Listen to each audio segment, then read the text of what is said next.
Hey, salut Internet et bienvenue pour ce 6e épisode de Comment vivre avec l'effondrement. Bon, d'après le titre de la vignette, fructus, fruit en latin, faut quand même être un petit peu fier de ses origines latines, hein, on est français après tout. Eh bien, je vais vous parler des fruits, donc je vais vous parler de nourriture, je vais vous parler des premières récoltes, de ce qui s'est passé cet été, de l'actualité en fait de mon potager en permaculture, tout simplement. En gros, je vais vous faire part de ce qui a fonctionné et ce qui a moins bien marché, des projets qui sont en cours, et puis des projections que je suis en train de faire sur l'avenir, hein, toujours dans une démarche de logique afin que les choses soient pérennes et qu'elles se suivent par rapport aux vidéos que je sors. Puis c'est assez drôle avec ce contexte post-thermo-industriel parce qu'à chaque fois que je suis en train de mener une expérience, il se passe des trucs. On a eu la tempête Miguel, je me suis retrouvé en pleine canicule quand j'ai été chercher mes cailloux pour le biotope que j'ai commencé à mettre en place dans le jardin. Et là c'est pareil, hein, j'ai dû essuyer comme vous la canicule. Donc c'est pas mal parce que ça permet de se mettre en situation et au final, de pouvoir éventuellement mieux anticiper les faits quand ce sera vraiment la merde. Après, il faut se dire les choses comme elles sont, et je pense qu'on sera quand même tous plus ou moins d'accord là-dessus, mais si on échoue aujourd'hui, c'est pas très grave. Je veux dire, on a toujours la chance d'aller voir un voisin, d'aller chez notre maraîcher, éventuellement aller dans un supermarché pour faire ses courses, mais il faut bien garder en tête que le plus difficile sera d'accepter le monde de demain, parce que si on se loupe, et surtout si on n'a pas pris une petite longueur d'avance, et on n'a pas connaissance, on n'a pas acquis une certaine expérience à ce niveau-là, et in fine le monde de demain qui sera intransigeant, qui nous mettra face à nos limites, au pied du mur, est porteur d'un imaginaire qui est à peine palpable pour nous autres, les êtres humains.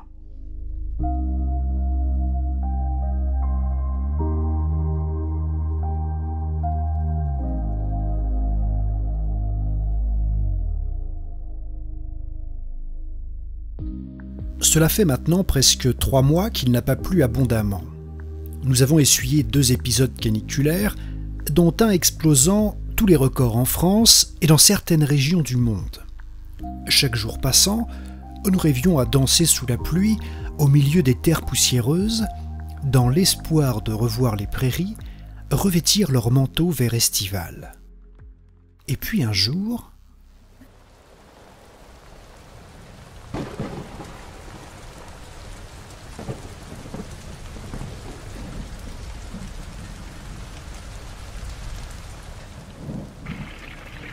Avant d'aller plus loin, il me semble important de revenir sur quelques événements marquants qui ont eu lieu au jardin pour comprendre l'actualité.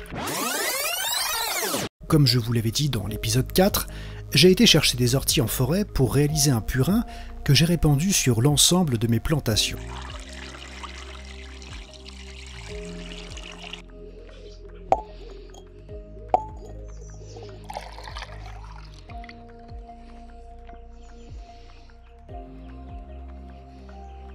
À cause du vent important, à la fin du printemps, j'ai perdu mes premières plantations de tomates, courges et concombres, qui étaient prêtes à être repiquées. J'ai donc dû recommencer avec plus d'1 mois de retard. Voilà pourquoi j'ai tenté d'apporter une couche importante de matière azotée après la dernière tonte de juin, pour booster leur croissance, en plus de l'apport fait avec le purin d'ortie.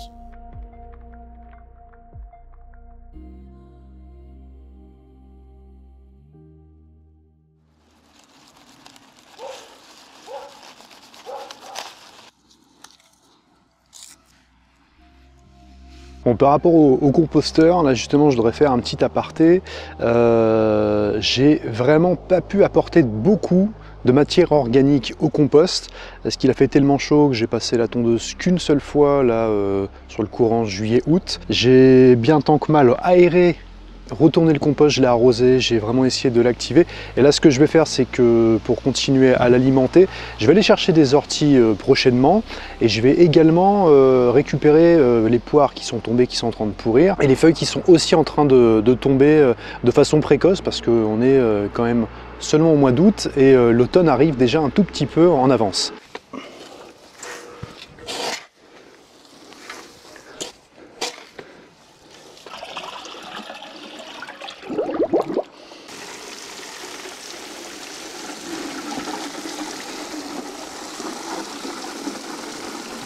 Donc pour être tout à fait honnête, cette saison a été bien moins florissante que l'année passée parce que j'ai voulu tenter de nouvelles choses, j'ai voulu rajouter du travail et pas rester sur mes acquis, sortir de cette zone de confort pour essayer de tendre vers l'autonomie petit à petit. Donc forcément il y a des échecs, il y a aussi des réussites, je vais vous en parler parce que j'ai commencé par le jardin d'été, c'est-à-dire tout ce qui est classique avec les courgettes, les concombres, les tomates, et un jardin d'hiver que j'ai commencé à mettre en place avec les semis de poireaux dès le mois de mars, les butternuts qui sont juste derrière moi, qui ont l'air de bien faire leur petit bonhomme de chemin. Mais à côté de ça, je suis quand même assez content finalement parce que j'ai surtout misé cette année mon travail, comme je vous l'ai dit, sur la rotation entre le jardin hivernal et le jardin estival, mais surtout sur tout le biotope que j'ai commencé à mettre en place. Mais malgré mes déboires au jardin, je considère que le travail que j'ai accompli maintenant depuis à peu près 2 ans, il est très intéressant parce que je vois ce potager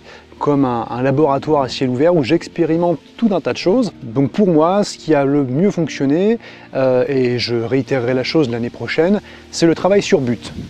Contrairement au carré de potager que j'ai fait depuis 2 ans et que j'utilisais depuis 2 ans, je trouve que la croissance des plantes avec le mode de culture en lasagne est très intéressant, ça fonctionne relativement bien.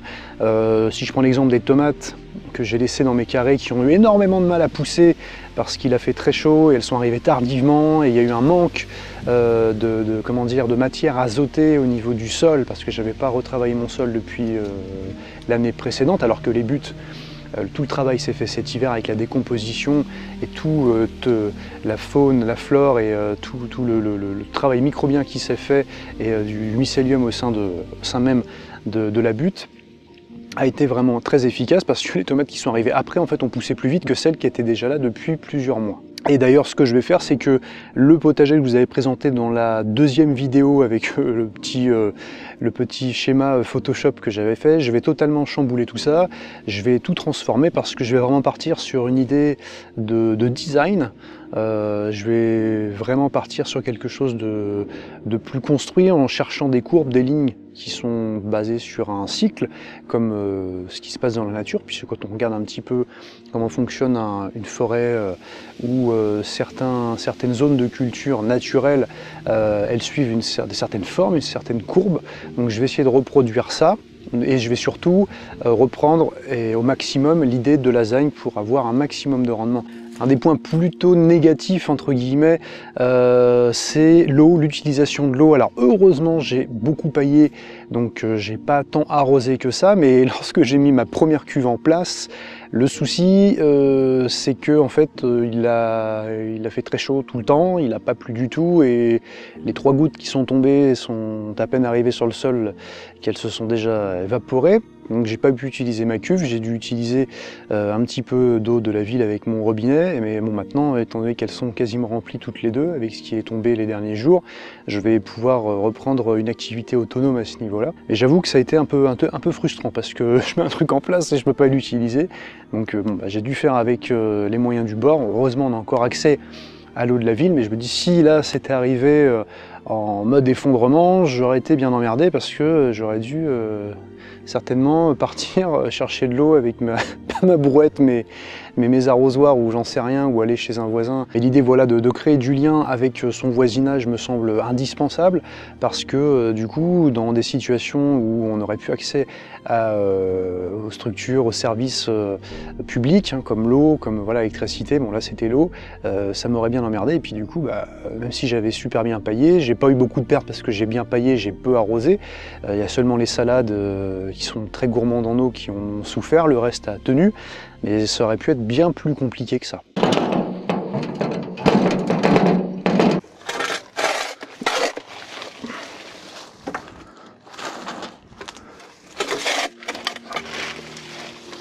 L'été étant bien entamé, il est temps pour moi de repiquer les poireaux en pleine terre pour la consommation hivernale, mais avant de passer à la dernière étape, il est important de les laisser sécher à peu près 48 heures en prenant soin de couper les racines et les feuilles, le poireau étant un légume très résistant. La terre vaseuse récupérée dans ma cuve en pierre à cause de la sécheresse va être mélangée à celle du jardin afin d'enrichir le sol et permettre aux jeunes plants de mieux repartir.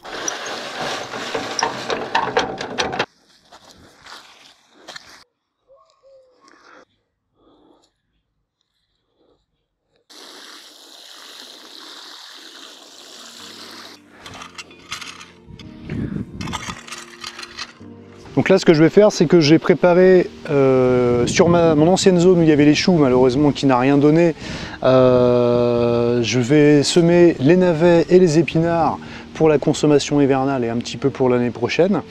Donc je vais tenter aussi, c'est une nouvelle expérience pour moi, en espérant que ça puisse donner pour pouvoir se tenir chaud cet hiver, faire des potages avec les poireaux et la butternut qui est en train de pousser. Je pense que ça peut être vraiment l'alliance de plusieurs aliments très intéressantes dans l'assiette et qui permettront de tenir l'hiver assez facilement.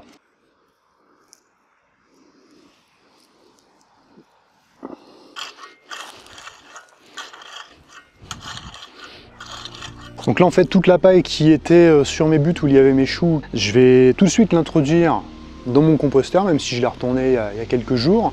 Et puis quand je vais récupérer les feuilles mortes, les poires, les peu de pommes qui sont tombées, qui sont en train de pourrir, tout ça, ça va se mélanger et avec les orties que je vais aussi aller chercher, ça va servir d'activateur. Donc tout ça, ça va comment dire, créer de l'humus et puis on va pouvoir s'en servir pour la saison suivante. Et j'aurai aussi beaucoup de matière organique.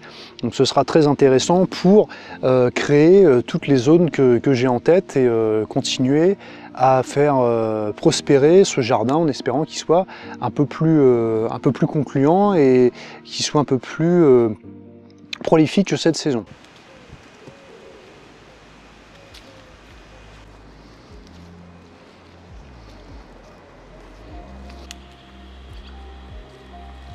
C'est impressionnant cette année, le mirabellier.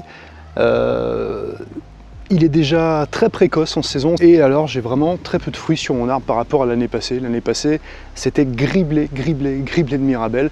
On savait même presque plus quoi en faire, on en avait énormément. Avec la chaleur qu'il y a cet été, je pense que ça doit forcément être lié. Déjà, elles arrivent assez tôt en saison, elles tombent.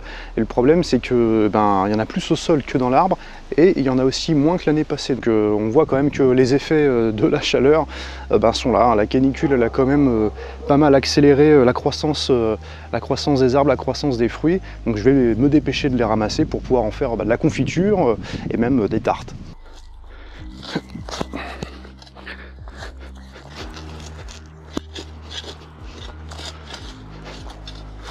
Donc voilà les amis, cette vidéo se termine sur le creusage de ma future petite mare. Donc je fais ça avec une bêche en plein mois d'août. Heureusement il a plu il n'y a pas si longtemps que ça, la terre elle est quand même assez meuble et elle est plutôt de bonne qualité, même malgré qu'elle soit très sableuse.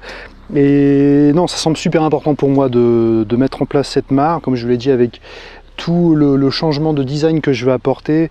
Parce que oui, je veux vraiment être dans cette optique-là, de comprendre comment le monde qui nous entoure fonctionne, l'observer, le sonder, l'imiter, pour au final, eh bien, tout simplement mieux le respecter. Ouais, bah, écoutez, en attendant, moi je vous souhaite de prendre du bon temps, de profiter de la vie, d'être tout simplement heureux. Ciao, ciao, c'était Dame.